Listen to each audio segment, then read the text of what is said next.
It is time for us to take a look at the pages of Main Street Magazine. It is available, of course, for free pickup throughout the tri-state region, and also their companion website, which is mainstreetmag.com. And we welcome in Thorin Christendotter. Good morning, Thorin. Good morning. How are you? I'm fine except every time I pass a gas sign and it's close to $5 a gallon. It's painful. You know, I'm one of those survivors. I lived in Kingston, New York. I had just moved to Kingston, New York when we had the first gas crisis back in the 70s, all right? And I had put New York plates on my car. And I don't know if you remember this, but the gas crisis back then, you could only buy gas. Your plate had to be either even or odd, or it had to end with a number or a letter, okay? But you couldn't buy gas 2 days in a row. Oh. So I still had my Connecticut plates, right? So every other day I changed my plates.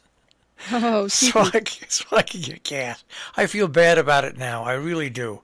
Because I wasn't participating in helping the country at all. But when you're young, you do things like that. I actually go back. I remember buying gas for my car when it was 20 cents a gallon. So Oh my gosh. I know.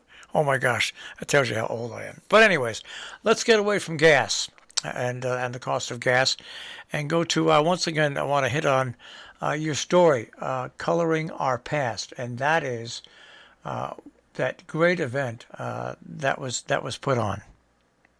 Yeah, at Troutbeck, it was a lot of the local schools worked together and collaborated and presented at Troutbeck. I believe it was 2 or 3 days that they presented their findings about historical figures here in the area, and it had some significance to Troutbeck as well as the location or some of them. But it was Hotchkiss, Housatonic Valley Regional High School, I think Weebatuck, at least those, and they worked with local historians as well as local historical teachers, and our one-page article that we have in this issue by Clarence Nurse was one of those students who presented there. What's interesting is last year, this is Salisbury Boys School started this all off last year Yes. with one class that had just one class there. But it took root, and they had seven individual schools. They participated in day number 2 of this event at Troutbeck. And the great thing about this event and about the way it's spreading, and I think it'll continue to go, is that young Americans, and I say young Americans, I'm not just talking about high school students or college students or grammar school students, but basically anybody under the age of 35 or 40 isn't exposed to what's been happened in the past. And programs like this open up the eyes of the future citizens that are going to run this country. And it's just a great learning process.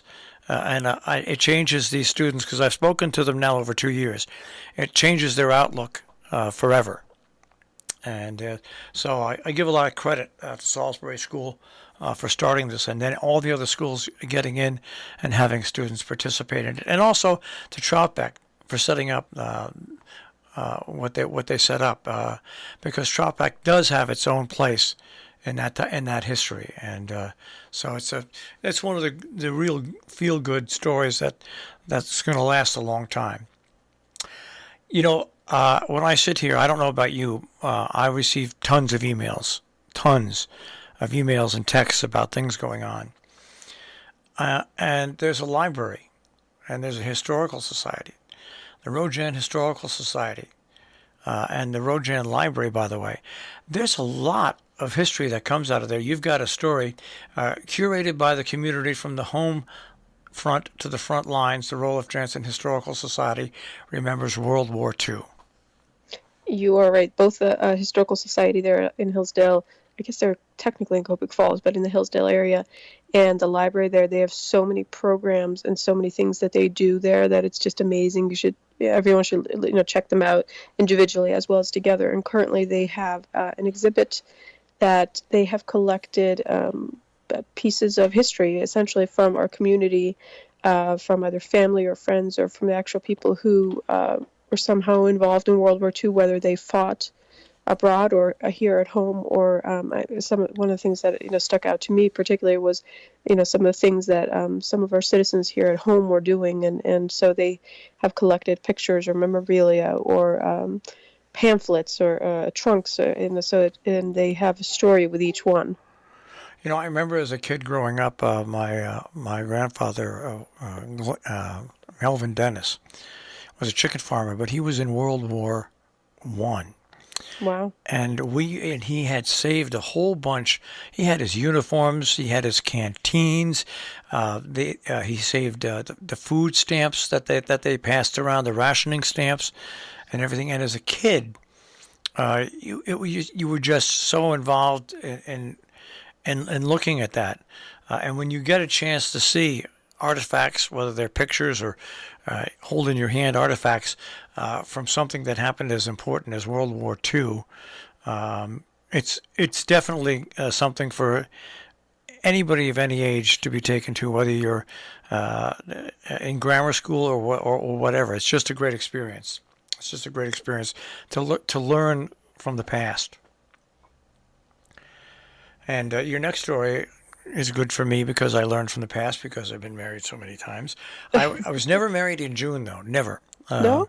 No. I was married late in summer, and I was also married one day. One of my marriages was October 3rd, and it was going to be an outdoor ceremony, and it was 4 degrees that morning. Oh my gosh. should have just called off the whole thing, actually. but Well, anyways, hindsight's always hindsight's 2020. 2020 vision. But my brides were never June brides. But you've got a story by C.B. Wismar, June Bride. It was a California wedding after all. CB, for those who know him, is a character and has lived many lives.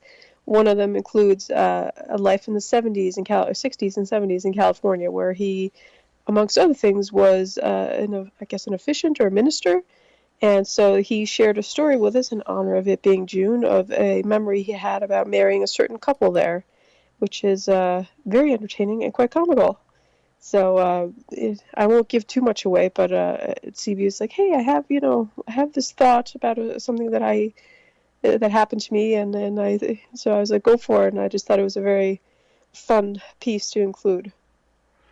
All right, and I never realized this. Your next story, Rising Up, Mm-hmm. and that is Rise Up Entertainment, RIZE Up Entertainment, which is here locally.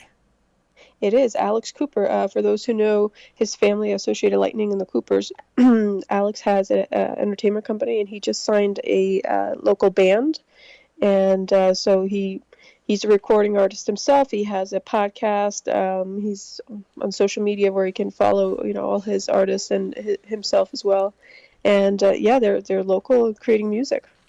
That's great. I mean, we are connected locally to the music scene through a lot of different venues, but this is a little different to form a company like this which manages bands and places bands is totally different, and it's an interesting story, and it's an interesting read for people who at all. And there's a lot of people that follow music, and we have a lot of film and music aficionados who live and populate in our area that not only enjoy looking at them and listening to these things, but as you see from this article, are actually involved headfirst in the production of these things.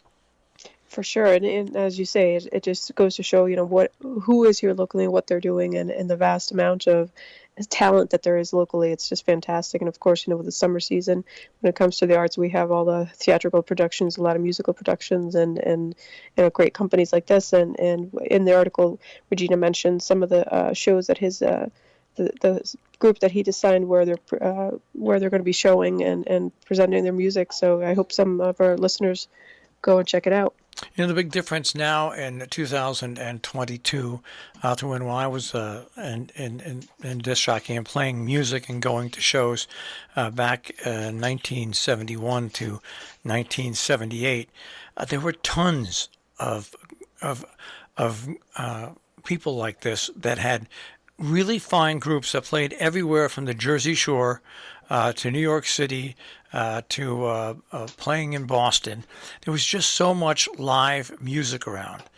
And I love the people now that are getting back in, and we're getting more live music, and we're getting more people interested in bringing out local groups that are truly talented. And if you enjoy music, it opens up a whole new scope that we all enjoyed back in the 70s, and we're starting to enjoy again now, some 50 years later. It really is pretty amazing. Everything comes around sooner or later again. It's all cycle, right? Yeah, it's very cyclical. Well, speaking of cyclical, we're in the first stages of the month. I see your different press clippings. Were you in Rhinebeck pushing the pictures of your front page, the front cut, your picture on the cover? You saw some of our social media from the past couple of days? Yeah.